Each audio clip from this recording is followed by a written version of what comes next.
The from the increase in gentlelady has premiums. yielded back her time. The gentleman from Iowa is recognized.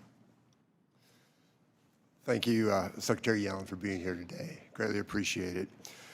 Both Congress and the U.S. companies have been sounding alarms about Pillar 2 since the model rules were released in December of 2021. You know, the concerns, obviously, of how it was negotiated and also what was exactly agreed to. But I want to focus on probably the most common issue that I'm hearing about from our companies.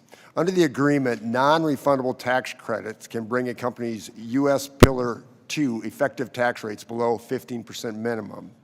As you know, our tax laws are full of non-refundable business tax credits enacted by this committee over the decades, most notably the R&D credit.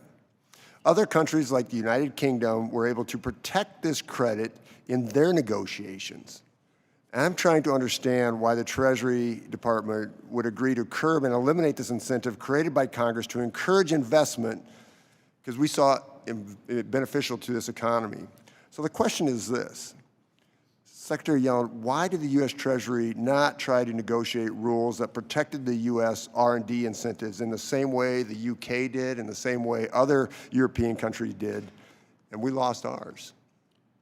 Well, I think that some of these incentives would have been lost under the BEAT, and our proposal would repeal the BEAT in favor of the undertaxed payments rule consistent with the model agreement, and in that sense is more favorable for R&D than what would otherwise have been the case.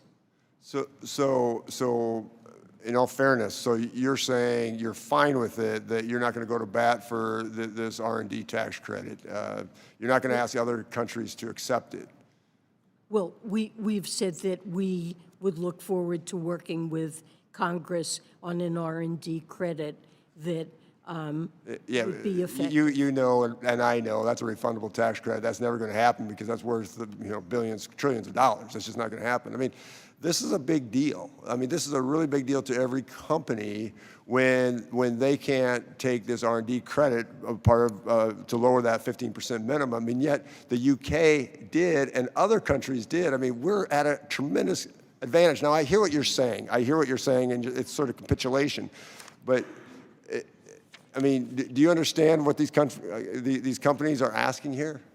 Well, most companies are able to make use of it because they don't come under these rules. That's not the case. Mr. Chair, Mrs.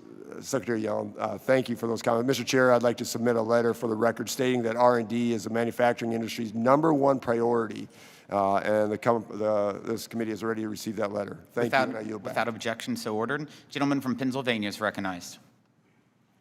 Thank you, Madam Secretary. I like to agree that the President budget reflects the progress. Would you turn on the mic?